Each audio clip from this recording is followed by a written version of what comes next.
Nuovo colpo del mondo del lavoro e il sindacato sale sulle barricate. Ad assestare il colpo è il governo e ad essere colpiti sono i lavoratori del mondo delle microimprese, del commercio e del terziario.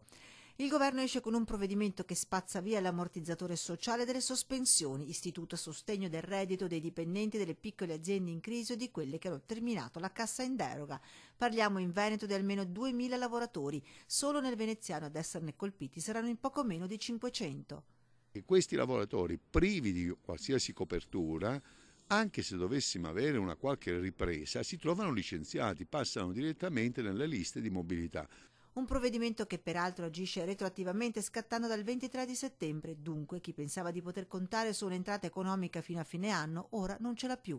Noi ne chiediamo il ritiro e mi augurerei che i parlamentari veneti, le istituzioni locali e regionali facessero una pressione tale sul governo. Non stanno meglio neanche i lavoratori stagionali, le colf e le badanti che si sono visti dimezzare il periodo di copertura, trovandosi così senza sussidi.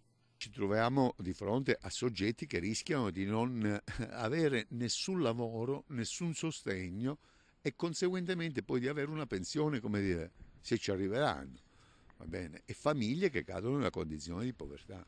Lavoratori che andranno ad ingrossare le file di famiglie e casse integrate che non riescono ad arrivare a fine mese. A loro ha pensato don Armando Trevisiol del centro Don Vecchi, che ha aperto la mensa del centro. Volontari al lavoro già dal primo pomeriggio per preparare le tavole, per rendere accogliente la mensa, per far sentire chi andrà come in famiglia.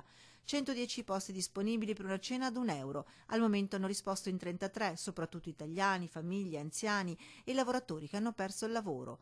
Ancora pochi, dice don Trevisiol, che rassicura, non si tratta di una mensa dei poveri. Queste persone che sono sempre vissute dignitosamente fanno fatica un po', e poi forse sono preoccupati, hanno l'immagine della mensa popolare. Questo vorrà essere una mensa popolare o dei poveri, ma è soltanto un ristorante.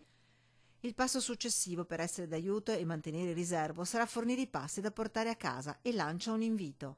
Venite a vedere, controllate una sera o due e poi casomai se non vi va state a casa.